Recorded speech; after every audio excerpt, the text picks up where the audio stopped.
100+ report.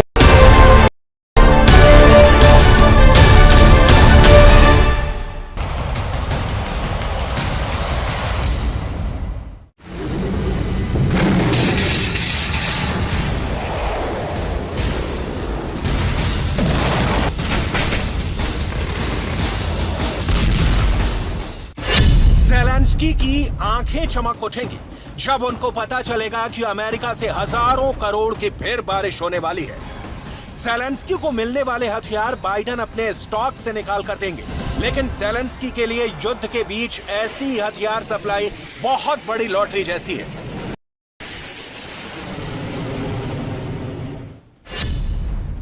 Zelensky का दिल जोश से धक धक करने लगेगा जब उन्हें पता चलेगा कि टैंक से लेकर कई मिसाइल उनको मिलने वाली है।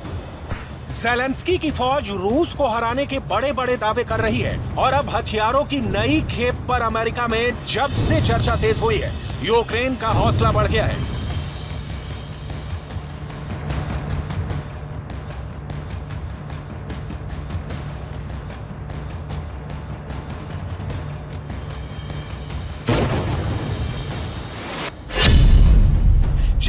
ज़ेलेंस्की को पता चला कि उन्हें हथियारों का बहुत बड़ा पैकेज मिलने वाला है। उन पर प्रेशर भी कम हुआ है।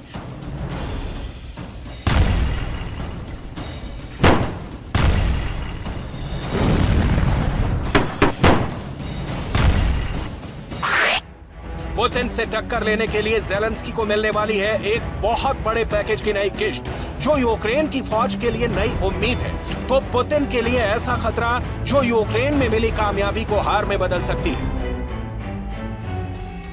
जिन हथियारों पर ज़ेलेंस्की की नजर है, उसकी फहरिस्त हमारे पास है। पहला है NASAMS, यानी वो एयर डिफेंस जो ज़ेलेंस्की के पास पहले से है और अब इसकी मिसाइलों की अगली खेप ज़ेलेंस्की तक पहुंच सकती है। अमेरिका अब ओमान और कतर को दिए जाने वाले NASAMS की सप्लाई यूक्रेन की तरफ मोड़ सकता है, यानी अमेरिका ज़ेलेंस्की को बचाने के लिए पश्चिम एशिया में तैनात होने वाले अपने NASAMS एयर डिफेंस सिस्टम को यूक्रेन को दे सकता है। इसके मायने ये हैं कि बाइडेन पर भी बहुत ज्यादा प्रेशर है और उनका हथियार गोदाम भी यूक्रेन की वजह से खाली होने लगा है। अभी अमेरिका ने यूक्रेन को 8 NASAMS सिस्टम का वादा किया है। नवंबर में ही 2 तैनात भी कर दिए गए हैं।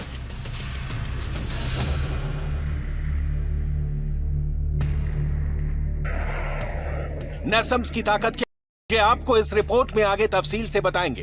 फिलहाल ये जान लीजिए कि नॉर्वे में यूक्रेन के 60 फौजियों को NASAMS चलाने की ट्रेनिंग भी दी जा चुकी है। आमतौर पर NASAMS एयर डिफेंस सिस्टम को ऑपरेट करने के लिए 6 महीने की ट्रेनिंग होती है, लेकिन यूक्रेन की फौज के लिए इस ट्रेनिंग को सिर्फ 60 दिन में पूरा किया गया, ताकि वो फौरन इसे अपनी जमीन पर रूस के खिलाफ ऑपरेट कर सके। ज़ेलेंस्की का दावा है कि अब तक NASAMS का स्ट्राइक रेट 100% रहा है। यही वजह है कि अमेरिका भी अब ऐसे और सिस्टम और उनकी मिसाइल यूक्रेन को ट्रांसफर करना चाहता है।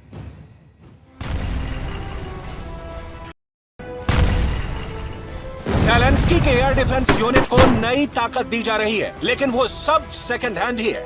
फिर भी NASAMS के और सिस्टम आने से ज़ेलेंस्की की नई ताकत बेहतर होगी, इसमें कोई शक नहीं। ज़ेलेंस्की को मिलने वाले कई हथियारों के बारे में पुतिन भी बहुत बेसब्री से जानना चाहते हैं। ज़ेलेंस्की को 1100 घोस्ट ड्रोन मिलने वाले हैं। ये आत्मघाती ड्रोन पुतिन की फौज पर पैनी नजर रखेंगे। ज़ेलेंस्की को चेक गणराज्य से मिले 45 T-72 टैंक भी मिलेंगे, ताकि वो पुतिन की बढ़त को रोक सके, उन पर जवाबी हमला कर सके। निप्रो नदी से पुतिन की फौज पर निगरानी रखने के लिए 40 फास्ट बोट। ज़ेलेंस्की को हॉक एयर डिफेंस सिस्टम भी मिल सकता है, जो अमेरिका अपने गोदाम से यूक्रेन में सप्लाई करेगा। ये हथियार ऐसे हैं जो पुराने हैं, लेकिन ज़ेलेंस्की को इनसे बड़ी मदद मिल सकती है। इन हथियारों को चलाने की ट्रेनिंग भी यूक्रेन की फौज को दी जाएगी। T-72 तो यूक्रेन पहले से इस्तेमाल करता रहा है और उसे चेक गणराज्य के रास्ते मिलने वाले इन टैंक की डिलीवरी 2023 में भी होती रहेगी। जब अमेरिका से ये सवाल पूछा गया कि वो अपना नया टैंक यूक्रेन को क्यों नहीं दे रहा, तो इसका जवाब देखिए। Why aren't we providing new tanks or American tanks? Introducing a main battle tank is extremely costly, it's time sensitive, and it would be a huge undertaking for the Ukrainian forces. So We do continue to consult with our allies and partners to assess our ability on what we can provide in terms of Western armor platforms, but these tanks, we believe, will make a difference on the battlefield. Tank के अलावा Ukraine को मिलने जा रहे drone system और air defence missile system Zelensky का जोश बहुत हाई करने वाले हैं। पुतिन को इसमें तो जरा भी शक नहीं होना चाहिए। इनमें फीनिक्स ड्रोन एक आत्मघाती ड्रोन है जो अपने पर जाकर टकरा जाता है और उसे अपने धमाके से पूरी तरह तबाह कर देता है। फीनिक्स ड्रोन को लेकर ज़ेलेंस्की की उम्मीद बहुत ज्यादा बढ़ गई है। वो रूस को ईरान से मिले शाहिद 136 ड्रोन से बदला पूरा करना चाहते हैं। 400 мільйонів доларів. Зокрема, це бронетехніка, яка нам дуже необхідна для просування вперед на фронті. Дякую президенту Байдену, Конгресу США і усьому американському народу за незмінну і життєво потрібну допомогу. यूक्रेन की मदद करने के लिए अमेरिका ने $18 बिलियन का वादा किया था। यही वजह है कि यूक्रेन रूस को बराबर टक्कर भी दे रहा है। उसके हर काउंटर अटैक में अमेरिका की मदद शामिल है, लेकिन ज़ेलेंस्की का कहना है कि यूक्रेन को और फंड की जरूरत है और उनको कम से कम 3 लाख करोड़ रुपए की जरूरत होगी। लेकिन मुद्दा यह है कि ज़ेलेंस्की की डिमांड बहुत बड़ी है। वो कुछ हजार करोड़ की मदद नहीं चाहते, क्योंकि अब उनको चाहिए 3 लाख करोड़ वाला पैकेज। ज़ेलेंस्की इस वक्त यूक्रेन के ऊपर डॉलर की बारिश चाहते हैं। 3 लाख करोड़ कहां खर्च करेंगे? हथियार खरीदेंगे? किससे देंगे रकम? सवाल है कि हथियार की बराबर सप्लाई के बीच ज़ेलेंस्की पैसों की बारिश चाहते हैं। आखिर 3 लाख करोड़ का क्या करेंगे वोलोदिमीर ज़ेलेंस्की? इतना कैश ज़ेलेंस्की ने कभी देखा भी होगा? 3 लाख करोड़ से क्या ज़ेलेंस्की हथियार खरीदेंगे या कुछ और करेंगे? आखिर पुतिन को हराने के लिए ज़ेलेंस्की को क्यों चाहिए 3 लाख करोड़? क्या ज़ेलेंस्की को मिला फंड खत्म हो चुका है? 8 महीने से जारी युद्ध में ज़ेलेंस्की का बजट क्या पूरी तरह से बिगड़ चुका है?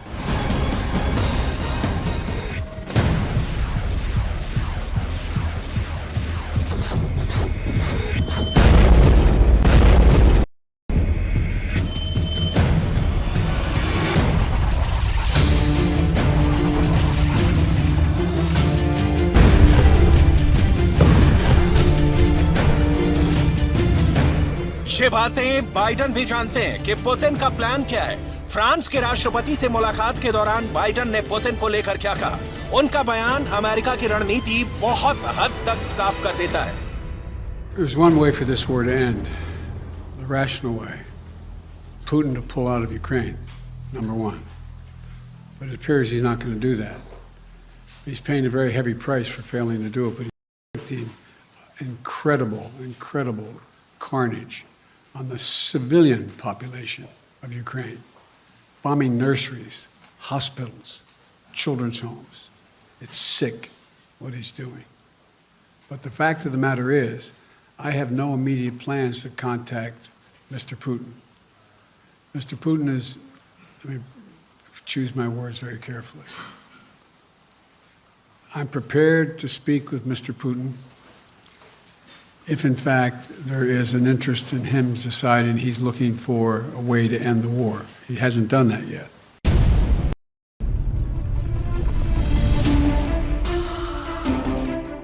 अमेरिका से यूक्रेन को जो भी मिला है, नाटो से जो भी हथियार सप्लाई हुआ है, ज़ेलेंस्की के अकाउंट बैलेंस की पूरी रिपोर्ट है हमारे पास। यूक्रेन में हाई वेलोसिटी युद्ध के बीच ज़ेलेंस्की की बड़ी डिमांड है। वो पश्चिमी देशों, पूरे यूरोप और नाटो से 3 लाख करोड़ की मांग कर रहे हैं। युद्ध लड़ने के लिए ज़ेलेंस्की ने अभी तक जो मांगा है वो मिला है। रूस से टक्कर लेने के लिए अमेरिका और नाटो ने ज़ेलेंस्की की हर ख्वाहिश पूरी की है। चाहे वो अमेरिका और ब्रिटेन से मिली ज़ैवलिन और एन-लॉ जैसी एंटी टैंक गाइडेड मिसाइलें हों, चाहे वो रूस के विमानों को गिराने के लिए अमेरिका के लिए स्टिंगर मिसाइल,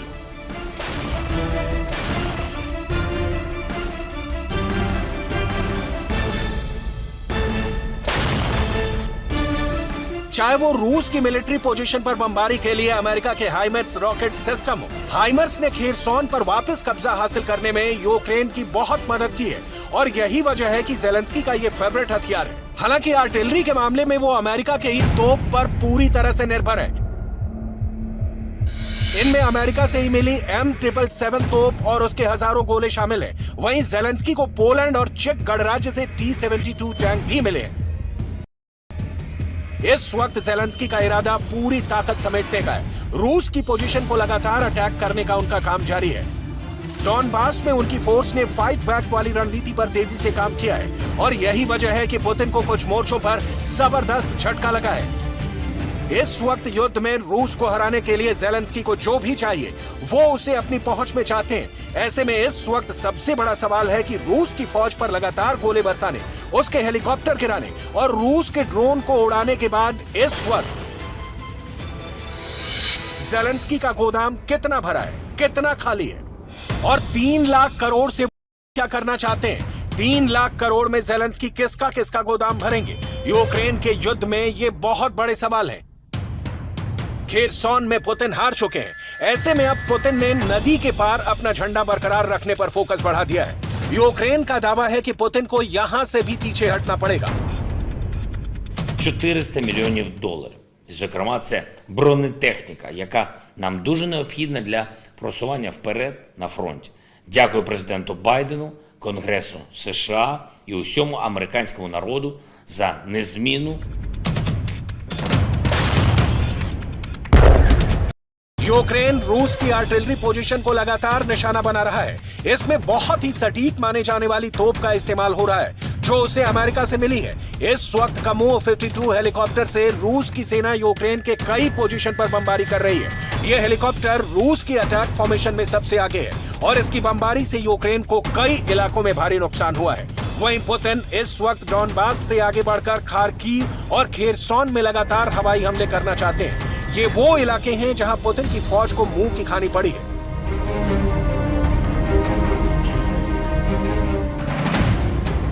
इनमें एक है कामो 52 हेलीकॉप्टर जिसने पूरे डॉनबास में रूस के हेलीकॉप्टर अटैक की कमान संभाली हुई है।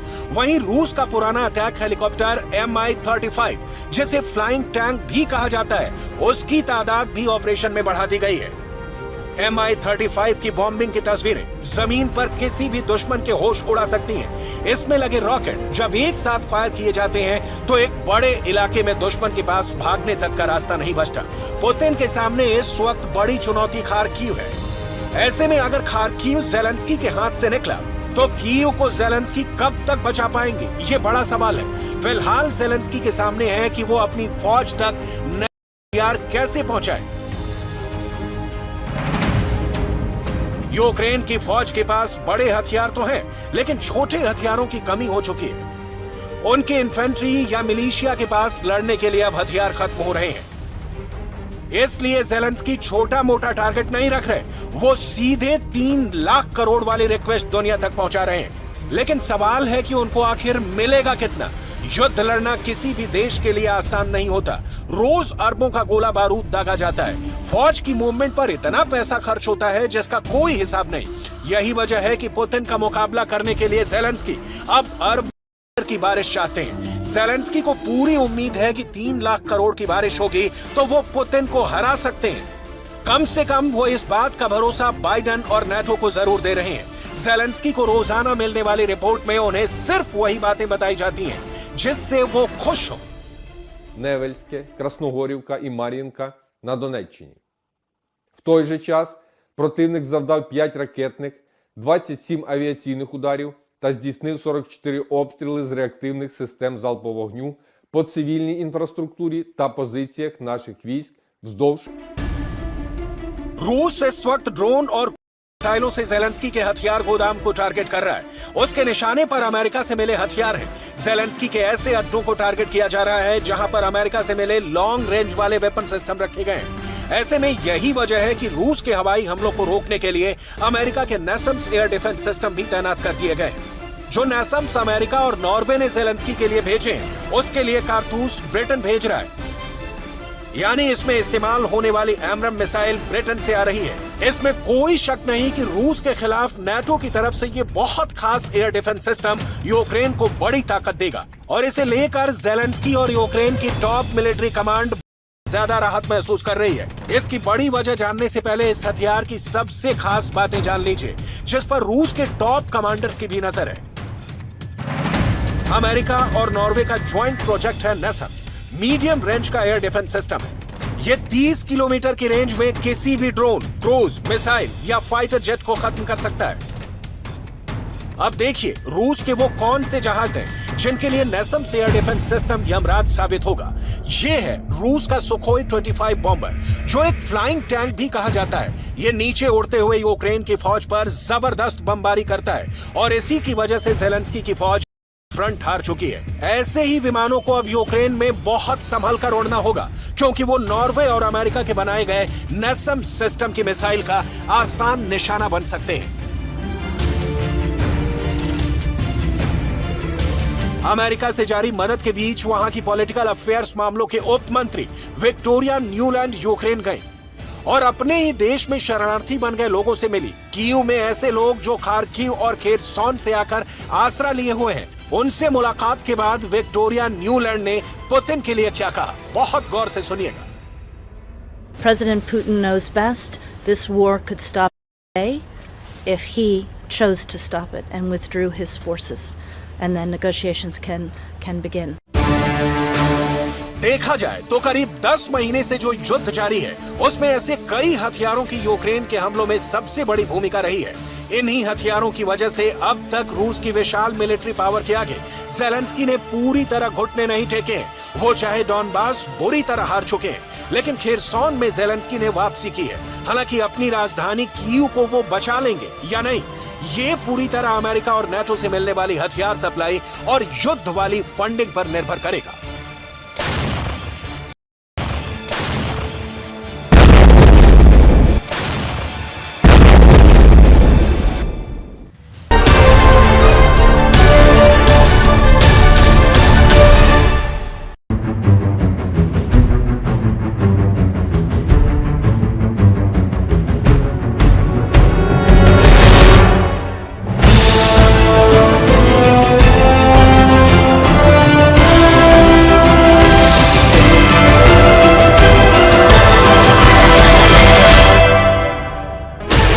Sixteen channels, 15 languages, 26 states, 1,200 plus reporters, 67 plus crore viewers. India's largest news network, News 18 Network.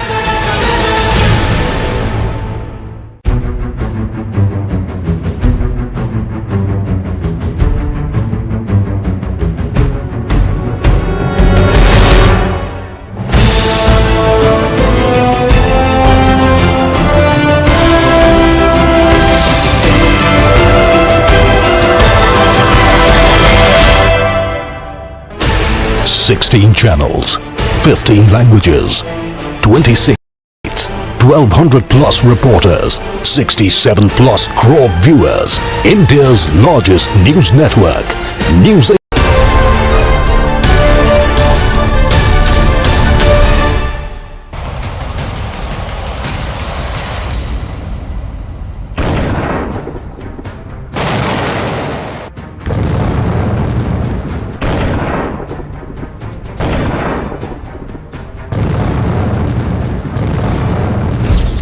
Zelensky पर चला पुतिन का छापा।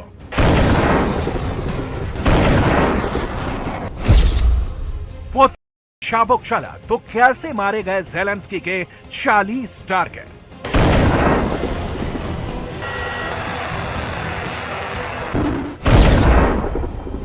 ये है ज़ेलेंस्की के आसमान में सबसे खतरनाक मिसाइल, जो फायर की जाती है तो शिकार 100% करती है।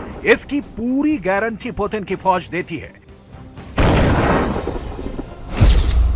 इस एयर डिफेंस सिस्टम का नाम है बुक M3। इसे आप पुतिन का चाबुक भी कह सकते हैं, क्योंकि इसकी मार के आगे ज़ेलेंस्की के गेम चेंजर हथियार जैसे हाइमर्स भी डरा डरा सा महसूस कर रहे हैं। पुतिन के इस नए अपडेटेड हथियार को जानने से पहले आपको एयर डिफेंस पर कुछ बुनियादी बातें बताते हैं, जिससे आप इस रिपोर्ट को और बेहतर तरीके से समझ पाएंगे। एयर डिफेंस यानी दुश्मन के हवाई हमले को रोकने की ताकत। एयर डिफेंस सिस्टम में एक ऐसी मिसाइल होती है जो हवाई टारगेट पर फायर की जाती है। एयर डिफेंस क्रूज मिसाइल को भी रोकता है। एयर डिफेंस ड्रोन को भी रोकता है, एयर डिफेंस फाइटर जेट को भी रोकता है, एयर डिफेंस हेलीकॉप्टर को भी मार गिराता है, एयर डिफेंस रॉकेट हमलों को भी रोकने के लिए तैनात किया जाता है। रूस ने दावा किया है कि उसने यूक्रेन के 40 टारगेट को अपने book M3 air defence system से मार गिराया है। पुतिन की फौज इसे बड़ी कामयाबी मान रही है और उसका दावा है कि ज़ेलेंस्की के रॉकेट वाले हमले, यूक्रेन के फाइटर जेट वाले हमले और उनकी क्रूज मिसाइल सब रूस के आगे बेबस नजर आएंगी। रूस ने अपने बुक M3 को डॉनबास में कई जगह तैनात कर दिया है। बुक M3 एक मीडियम रेंज वाला एयर डिफेंस सिस्टम है जो क्रूज मिसाइल से लेकर फाइटर जेट और रॉकेट हमलों को रोक सकता है। इसकी मिसाइल की रेंज 2.5 किलोमीटर से लेकर 70 किलोमीटर तक होती है, यानी इस दायरे में दुश्मन का हवाई हमला नाकाम किया जा सकता है। ये एयर डिफेंस सिस्टम 15,000 मीटर की ऊंचाई तक और 35 मीटर दूरी तक टारगेट को खत्म कर सकता है। इसमें मिसाइल दागने के लिए 6 ट्यूब होती हैं, यानी 6 मिसाइल इसमें एक बार में लोड की जाती हैं। इसकी मिसाइल 1 सेकंड में 3 किलोमीटर की रफ्तार से हमला करती है। ये एयर डिफेंस सिस्टम यानी इसके पुराने वर्जन 1980 में तैयार किए गए थे। यही वजह है कि इसके कुछ पुराने वर्जन ज़ेलेंस्की के पास भी हैं, लेकिन उनमें ज्यादातर अब पुतिन के ड्रोन हमलों से तबाह कर दिए गए हैं। रूस की फौज को बुक M3 सबसे पहले 2016 में मिला था। इसके पुराने वर्जन बुक M2 और बुक M1 भी खतरनाक माने जाते हैं, लेकिन बुक M3 को तकनीकी रूप से काफी बेहतर बना दिया गया है और पुतिन के मीडियम रेंज वाले एयर डिफेंस की सबसे नई और कामयाब ताकत बताई जा रही है। आखिर पुतिन को अपने इस सिस्टम को डॉनबास में उतारने की जरूरत क्यों पड़ी? अब इसे बहुत गौर से समझिएगा। ज़ेलेंस्की को अमेरिका ने हाइमर्स रॉकेट सिस्टम दिए जिसकी रेंज 70 से 90 किलोमीटर है। ज़ेलेंस्की को ब्रिटेन से M270 मिला जो हाइमर्स का ही दूसरा रूप है। इसकी रेंज भी इतनी ही है। इन दोनों रॉकेट सिस्टम ने पुतिन की फौज को कई मोर्चों पर बहुत बड़ा नुकसान पहुंचाया है। खार्किव से लेकर खेरसॉन में पुतिन को इन्हीं 2 मल्टी रॉकेट लॉन्चर ने पीछे हटने पर मजबूर कर दिया। रूस का दावा है कि अब वो हाइमर्स के रॉकेट को रोकने में कामयाब हो रहा है और इसकी बड़ी वजह बुक M3 जैसे एयर डिफेंस सिस्टम है। डॉनबास में अपनी पकड़ को मजबूत रखने के लिए पुतिन को ऐसे हथियार चाहिए जिन पर भरोसा किया जा सकता है और इस वक्त बुक M3 पुतिन को रोज अच्छी खबर दे रहा है।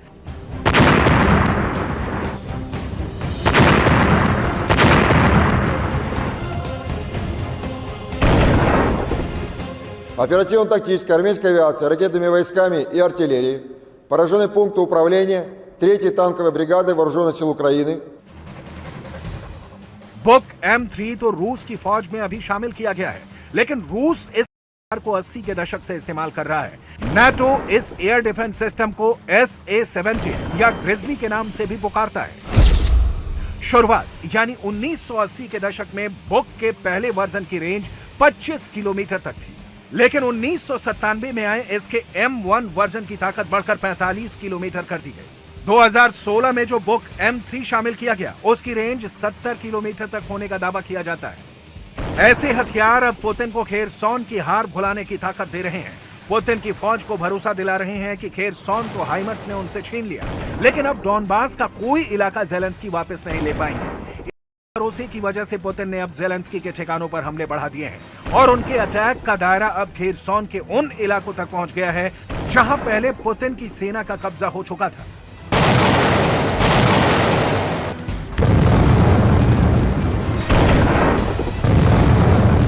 Одного божого дня окупанти знову обстрілювали Херсон і громади області. Лише за один тиждень ворог 258 разів обстріляв 30 населених пунктів нашої Херсонщини. Російська армія пошкодила і насосну станцію, яка забезпечувала подачу води в Миколаїв. Ну що про них сказати? Ось це і є справжня суть тих випадкових товаришів. रूस का स्पेशल ऑपरेशन बनाम नाटो की ज़ेलेंस्की हथियारों वाली मदद। इस महायुद्ध में सबसे बड़ा मुकाबला इस वक्त ज़ेलेंस्की और पुतिन के बीच नहीं, बल्कि रूस और अमेरिका या कहें कि नाटो के बीच चल रहा है। जर्मनी अपना बहुत ही आधुनिक एयर डिफेंस सिस्टम IRIS-T का जमीन से आसमान में वार करने वाला वर्जन यूक्रेन को दे चुका है। ये वेपन सिस्टम क्या है, इसकी ताकत और रेंज क्या है और रूस के लिए ये कितना बड़ा खतरा साबित हो रहा है, उससे पहले देखिए कि जर्मन चांसलर ने इसे ज़ेलेंस्की तक पहुंचाने से पहले क्या कहा था। In den kommenden Wochen werden wir auch weitere Waffen. Zum Beispiel hat die Bundesregierung aktuell entschieden, dass wir mit den Systemen IRIS-T das modernste Flugabwehrsystem liefern, über das Deutschland verfügt. Damit versetzen wir die Ukraine in die Lage, eine ganze Großstadt vor russischen Luftangriffen zu schützen. Auch das ist eine Entscheidung dieser Bundesregierung. Zelensky के air defence system ने Putin को भी परेशान किया है। रूस के जहाज अब पहले वाली आजादी से यूक्रेन के आसमान में नहीं उड़ रहे हैं और इसमें आयरिस जैसे हथियारों की बड़ी भूमिका रही है। आयरिस-T यानी इंफ्रारेड इमेजिंग सिस्टम, जिसमें थ्रस्ट वेक्टर कंट्रोल है। ये एक ऐसी मिसाइल है जिसका एयर टू एयर कई सालों से एक्टिव सर्विस में है, लेकिन अब इसका वो रूप जिसमें मिसाइल जमीन पर तैनात लॉन्चर से फायर की जाती है, वो जर्मनी का हॉट वेपन सिस्टम बन चुका है। आयरिस-T मिसाइल सिस्टम 25 किलोमीटर की रेंज में 20,000 मीटर की ऊंचाई तक किसी भी आसमानी टारगेट को खत्म कर सकता है।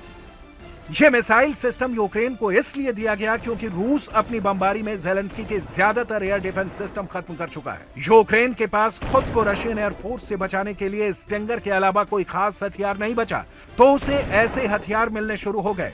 यूक्रेन के पुराने सभी एयर डिफेंस सिस्टम, चाहे वो S-300 हो, फिर सोवियत संघ के जमाने वाला बुक मिसाइल सिस्टम, रूस की पिन पॉइंट एक्यूरेसी वाले हथियारों ने यूक्रेन के बहुत से हथियार हमेशा के लिए तबाह कर दिए हैं। इसलिए आयरिस-T मिसाइल सिस्टम यूक्रेन के पास आने से उसकी एयर डिफेंस वाली पावर फिर जिंदा हो गई है और इसी का रूस को भारी नुकसान भी उठाना पड़ रहा है। यूक्रेन के 3 हथियार हैं जिन्होंने रूस को परेशान कर दिया है। यूक्रेन में ज़ेलेंस्की नेटो की मदद से नो फ्लाई जोन बनाने में तो नाकाम रहे हैं, लेकिन उनके अपने सिस्टम ऐसे हैं जो छोटी रेंज में रूसी विमानों का शिकार जरूर कर रहे हैं। एयर डिफेंस सिस्टम से ये शिकार कैसे किए गए, इसका छोटा सा ट्रेलर देखिए। इन हमलों के पीछे यूक्रेन 3 एयर डिफेंस सिस्टम है जो भले पुराने हैं, लेकिन रूस के खिलाफ असरदार साबित हो रहे हैं। पहला है स्टिंगर सिस्टम जो अमेरिका से मिला है, दूसरा है एस्ट्रेला और तीसरा है सोवियत दौर का S-300 air defence system. Soviet संघ के जमाने से active S-300 air defence system काफी भरोसेमंद हथियार माना जाता है। हैरान करने वाली बात यह है कि रूस अब उन्हीं हथियारों से मात खा रहा है जो कभी उसने तैयार किए थे। S-300 की फायर पावर देखिए, क्योंकि इससे तो नाटो की फौज भी घबराती रही है। S-300 एक ऐसा एयर डिफेंस सिस्टम है जिसकी रेंज 150 किलोमीटर है। एयर डिफेंस सिस्टम इस वक्त कीव को भी बचा रहा है। सीधा कहें तो वोलोदिमीर ज़ेलेंस्की अब तक इसी एयर डिफेंस सिस्टम की वजह से महफूज है। कीव में S-300 के तैनात रहने के मायने रूस भी बहुत अच्छी तरह समझता है, क्योंकि ये एयर डिफेंस सिस्टम भी सोवियत संघ के जमाने से रूस के पास है। दरअसल S-300 वो महाविनाशक है जो ज़ेलेंस्की के लिए भी गेम चेंजर बना है। इस एयर डिफेंस सिस्टम के अलावा यूक्रेन को बाद में ऐसे नाटो से कई हथियार मिले हैं जिनसे उन्होंने रूस को रोका है। 23 फरवरी की रात में शुरू हुए रूस यूक्रेन युद्ध को 9 महीने पूरे हो चुके हैं। ये सब जानते हैं, लेकिन इसका अंत कब होगा ये फिलहाल कोई नहीं जानता। रूस की सेना अपनी मिसाइल पावर को बढ़ा रही है, बल्कि एयर डिफेंस जोन भी बढ़ते जा रहे हैं। हालांकि बढ़ते वक्त के साथ रूस पर युद्ध खत्म करने का दबाव भी बढ़ता जा रहा है।